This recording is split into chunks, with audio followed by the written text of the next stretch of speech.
Log entry, the catch Scarlet Queen, Philip Carney, master.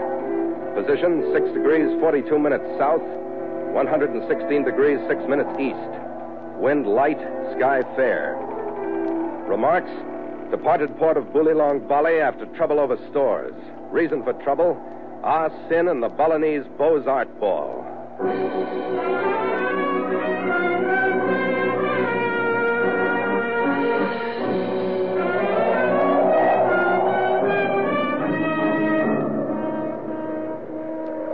For 3 days out of Makassar, we rode the long swells that rolled out of the Java Sea before the winds of the northwest monsoon. And on the morning of the 4th, we raised the peak of Gunung Agung with its guardian formation of cumulus clouds, streaming eastward in the brilliant sky and shadowing the island of Bali spread out below.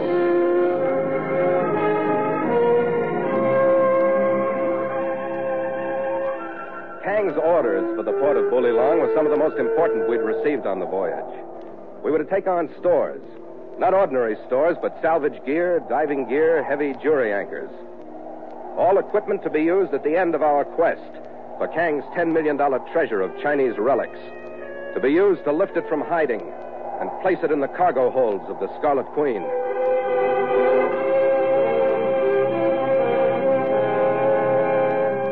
By 2 o'clock that afternoon, we'd fought the treacherous currents that swirl in and out of the shallow indentation that is Bulilong Harbor. And by sunset, we'd found a berth at a small public quay. After we were secure, my chief mate Gallagher and I headed up into town to find our contact, a man named de Groot, the owner of the Bangka Ship Chandlers. The building was easy to find. The first premonition I had that anything was wrong was the blast of jasmine perfume that swept over me as we walked in. But I couldn't make myself believe it until I saw the brocade-wrapped mountain of flesh and the childlike features lost in the billowing fat, the lacy handkerchief drawn through the large jade ring, and the dainty, dimpled hands. He still looked Chinese, and he still sounded like Charles Lawton. Well, the dashing Captain Carney. So nice to see you again. Oh, Sin. Stinky! Where's de Groot? What the devil are you doing here? A stroke of luck, sir. I reached an agreement with de Groot just last evening.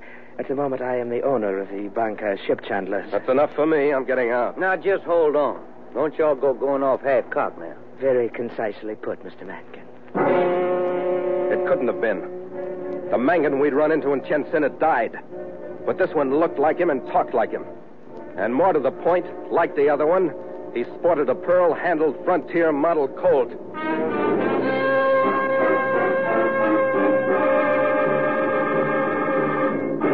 And so Mutual continues The Voyage of the Scarlet Queen, written by Gil Dowd and Bob Tallman, and starring Elliott Lewis.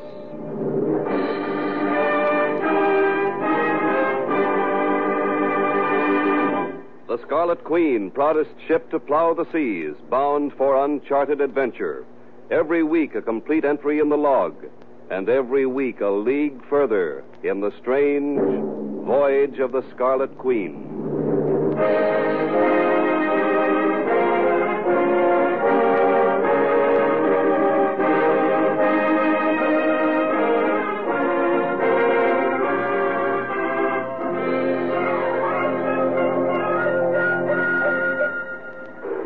All right, Austin, let's have it.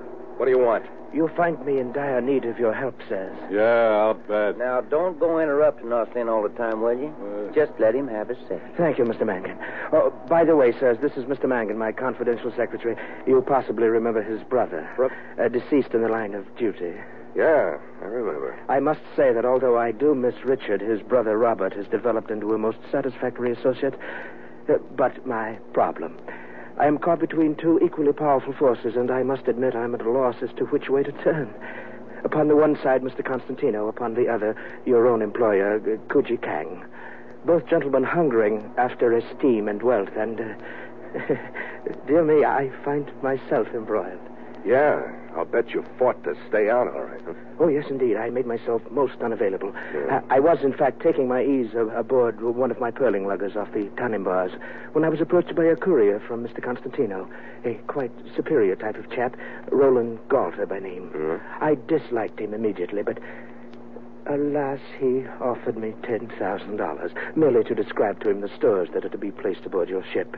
He could thus duplicate the order, and Constantino would also be suitably equipped for the final struggle to wrest the fortune from its hiding place. So you turned it over to him? Not yet. What's holding you up? To be quite candid, sir, I have become obsessed with a notion. No? To wit, that perhaps you might prevail upon Mr. Kang to offer me a slightly larger sum to turn your supplies over to you. Well, if that isn't the lousy... Now, just wait a minute. Hold on, will you? Just wait a minute. Don't you all go getting riled up in that tone of voice. Arsene was just trying to set your minds to thinking. He could just as well have told me to pick you off as you come through that door. He didn't. He's just trying to be friendly. Thank you, Mr. Mangan. That will be quite enough, I think. Well, Captain? What have you done with de Groot? Mr. de Groot is vacationing at a secluded spot near the center of the island. And he told me to tell you that he don't want to be disturbed. Yeah, that's logical. Well, Captain? Well, where's the closest cable office so I can get word to Kang? You would, in your message, suggest that he make a counteroffer? What else? Splendid. Then I've anticipated you. I've already communicated with Mr. Kang, painting clearly the situation, including the intense danger in which you and your chief officer find yourself. What do you mean by that? Mr. Galter, sir, a most dislikable fellow. He would kill you both should you learn of the plan, or should the plan fail. So you see, you are indeed in intense danger. Yeah, thanks. Now then, shall we go? Go where? To meet your enemy, Mr. Galter, and his charming comrade, Loretta. For the occasion, I prepared a small welcoming ceremony at my residence here. Thanks again, but I think we'd rather go back to the ship. Mr. Mangan? Maybe Arsene's invite was too polite for you. Just move, dadgummit. Get headed out that door.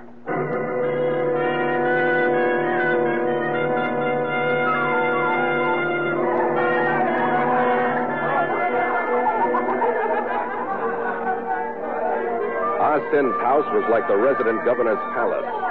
And his small welcoming ceremony, from what we could see of it from the entrance hall, was a South Seas version of the Beaux Ball. I have found it a great boon in situations of tenseness to call upon pleasure in generous portions. So I see. I can tell from here it's been a great party. Yeah, but don't forget, Corny, I'm going to be riding herd on you from someplace. Thank you, Mr. Mangan. Shall we go in? Ah Sin minced across the hall with Red and me following in the backwash of jasmine that flowed from him. Mangan brought up the rear. The big room we entered was well supplied with people, food, and liquor. The people were mostly Balinese and mostly female, which meant that they were of a type world hailed for coloring, form, and costume. The food was heaped from one end of 40 feet of polished teak table to the other, and had come from every corner of the world. The bar was supplied with the same eye toward variety. As we reached the center of the room, a supple young girl stepped onto a low platform, began rising to the rhythms of a few musicians who squatted beside her. If we gotta have trouble, Skipper, this is the way I want it. This is the way you got it, so watch your step, will you? You could enjoy my little party, gentlemen. Yeah, it's great. Could be very relaxing. Indeed. The true purpose of such fare and such company. Mr. Mangan, take Mr. Gallagher to the bar. Yes, sir. Come on, Redhead. See you later, Skipper. Yeah, Red. Now, sir, if you will come with me, you shall meet the other element in our little triangle. Galter and his charming comrade were waiting for us in a quieter corner. He wasn't outstanding. Heavy-featured, stocky, half a head shorter than I, carrying as cargo a little too much drink. But Loretta was different. Auburn hair loosely framing a delicately tanned face. Eyebrows arching over soft brown eyes with lashes that almost, but not quite, touched the eyebrows. And a habit of caressing her own full mouth with her fingertips, though she liked it too. Like all good hosts, Captain Carney, I like to surround myself with people of all types. Here is my Caucasian display. Miss Loretta Findlay and Mr. Roland Galter. I represent that Caucasian display out there. Oh, come now, a mere pleasantry. All right. I resent that kind of pleasantry, then. Oh, Roland, drop it. No, you don't like my attitude. All right, I'll take it out with me when I go, if the kind Oriental will still allow me the use of the room. Good night. surly pig. Oh, come now, my dear. Mr. Calder shall in no way lessen the pleasures of the evening. Shall he, Captain? Well, the rest of the guests seem to be living through it. Sin? Indeed. And in the face of food, drink, and music, why not live? I will look into the welfare of your chief officer, sir. In the meantime, I hope that you two will enjoy each other as well as my husband. Did that sound a little pointed to you? A little, yeah. He takes his name too seriously. Come on, let's have a drink or something. That's as good a way to start as any.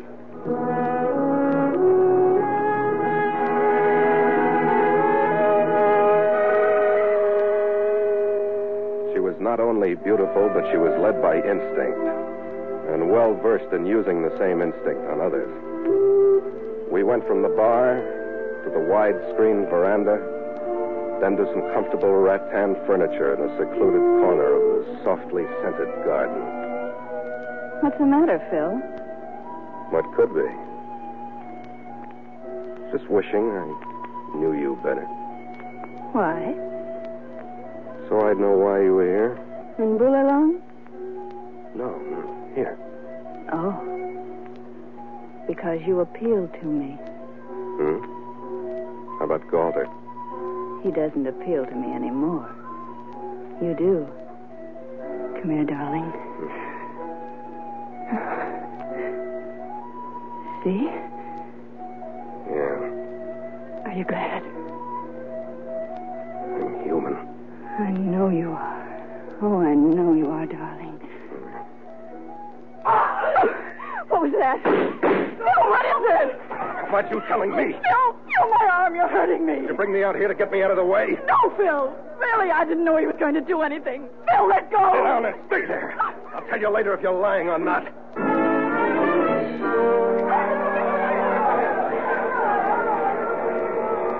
By the time I got to the house, the place was in a frenzy. I saw Gallagher crumpled on the floor. Galter was stepping over his body. It only took one look to see that he was anything but drunk. What's going on, Galter? Okay, Connie.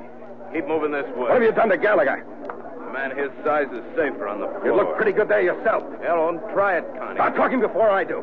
Right now, that gun doesn't scare me. It makes me mad. Go on, get mad. Everybody's out in the open now. What do you mean by that?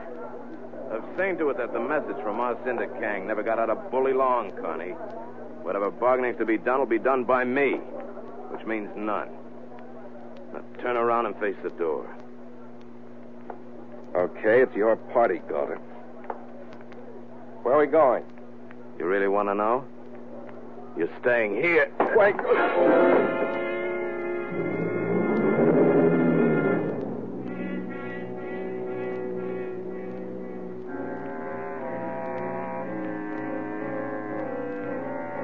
The throb in my head, the pain of an arm twisted under me were the lines that finally pulled me back to what was left of my world.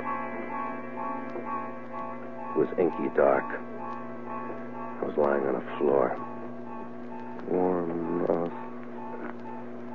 Such a warm... Skipper? You here, too? Yeah. So I've seen.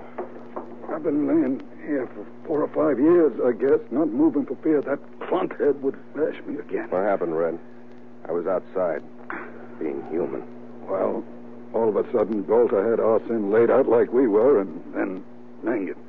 Galter's quite a boy. Where's Arsene now? A couple of natives dragged him and Mangan out the back way. Yeah.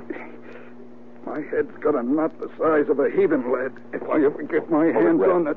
Hold it. What is it? I don't know. Listen. Phil? Quiet, Red. Yeah?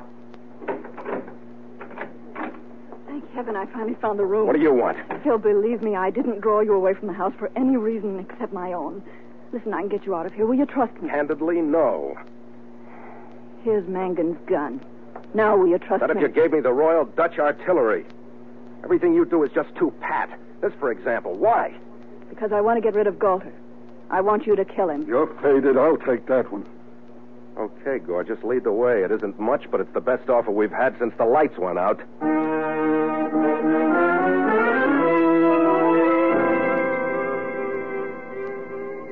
I didn't know where she was taking us, but wherever it was, we went on foot. We picked up the smells of the harbor at low tide.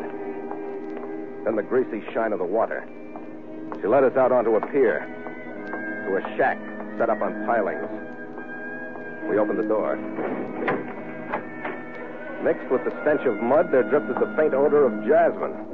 And huddled in a corner, tied hand and foot, and with his head hanging in shame, his robe soiled and torn, was our sin. Across from him was Mangan. Leave me. I beg of you. Go. Leave me to my shame. Well, that's a fine reaction, isn't it? Oh, now, Sin, don't go acting that way. I demand, not request, that you leave me the infinitesimal bit of face I might save from this cruel series of events. Well, unloose me, Corny. I'm going gunning for a varmint named Golf. You're going to race me. Here, spread your hands so I can get this blade between them. Yeah. Get his feet, will you, Red? Oh, boy. You know where Galder will go? I got a mighty strong hunch. Huh? If he's looking for them supplies of yours and he don't find them in the warehouse, I figure he'd go right back to Arsen's house. Where they at? There you are. Yeah. Oh, thank you. Oh, well, say, ain't that little old coat of mine that you got? Yeah. Here, Mangan, you can have it. Well, look there now.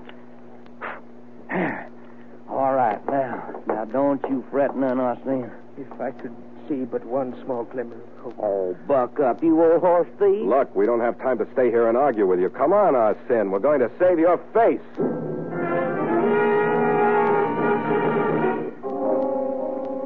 Arsen's house was still lighted when we got there. The main room still cluttered by the table full of food, the refuse left by the people who'd been there. Gallagher and Mangan started through the place looking for Galter. Arsen, Loretta, and I stayed in the big room to watch the exits. It was about 5 minutes after the search started that we heard Mangan flush him. Heads up, everybody. Here it comes. I moved toward the door that led from the long hallway. I heard him running toward me. Then when he broke from the doorway, I made a short 10-foot rush. I hit him from his left, my right shoulder driving into his legs just above the knees so that my body swung in front of him and he crashed over me.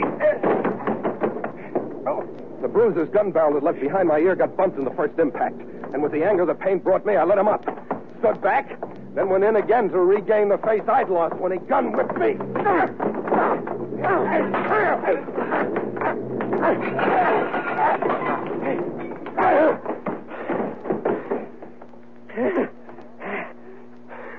Well, doggone. You get yourself into a temper when you get to going, don't you? Watch it, Mangan. You don't come out of it for a while either. Bill, darling, are you all Get right? away from me. Leave me alone. Bill! You can kill him yourself. I've had enough of him. Captain, when the final accounting is made, Shut up! Oh, calm down, Skipper. You've had your fun. He slugged me, too, and I didn't even get a crack at him. Sorry, Red. Well, who's doing the bargaining now? I've tried, Phil. But if you'll let me, I'd like to try again. All right, if you want to do something, go mix me a drink. All right, Phil. Captain, your instinct is infallible. What do you mean by that? Sending that dreadful woman away. See here. What? Proving that Galter is not the only one capable of intercepting cables. This missive from Constantino addressed not to Galter, but to Miss Loretta Finley. Peruse it, sir. The cable didn't make me feel any worse or any better, but it did make sense. Loretta Finley was the loyal Constantino worker. Since we were so close to Kang's treasure, Galter had decided to hide the information about my equipment, outfit his ship himself, and enter the race on his own.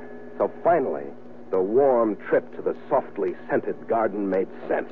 Well, sir, would you like to claim her yourself for chastisement? No. You can have her. Oh, splendid, splendid. Mr. Mangan, go apprehend Miss Loretta.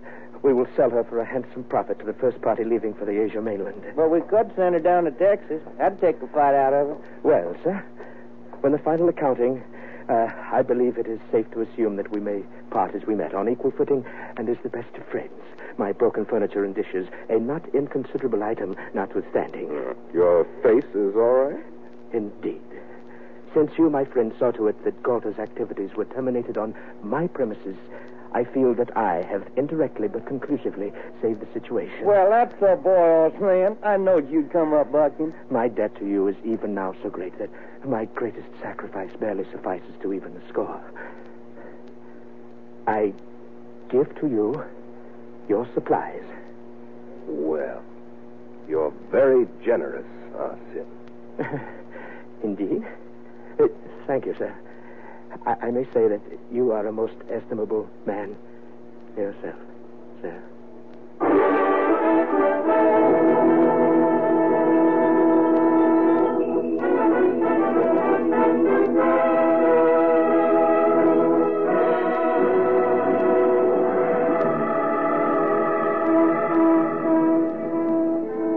9 the next morning, the equipment was aboard, and we pushed out against the tide toward the Flores Sea and the next port, an anchorage off Halmahera. Our bow lifted under the deep water swell, and the damp monsoon rolled down across our port quarter. Stand by to make sail!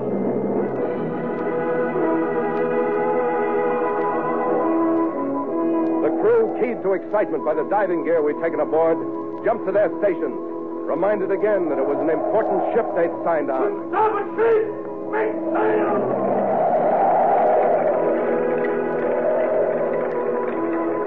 The expanse of the mainsail followed the head climbing up the mast, flapped hopefully for a number of seconds, then settled back comfortably under the wind that finally filled it. To the ship sheets, men! Lively now!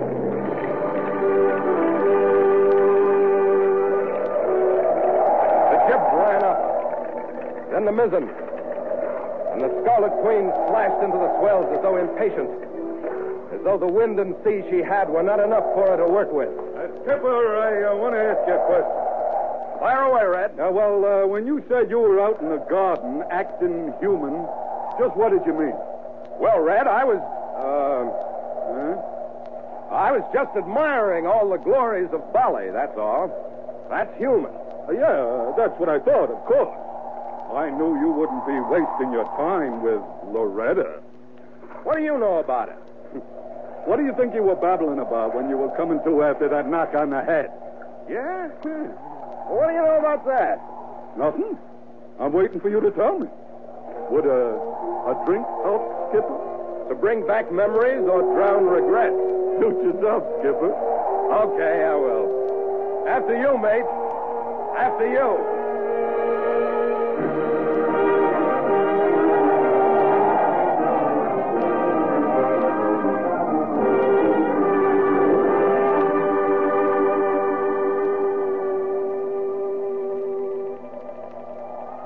Log entry, the ketch Scarlet Queen. Miles traveled from San Francisco, 17,172. Sky fair, wind light. Ship secure for night. Signed, Philip Carney, Master.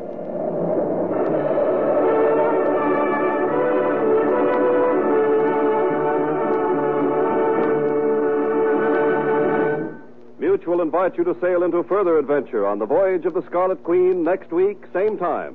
Port o' call, Gallela Halmahera.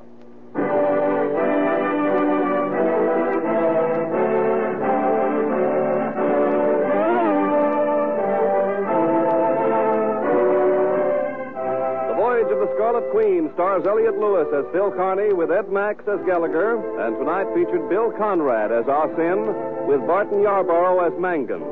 Galter was Paul Frees, and Loretta, Ann Tobin. Music scored and conducted by Richard Arant. The Scarlet Queen, produced by James Burton, is written by Gil Dowd and Bob Tallman.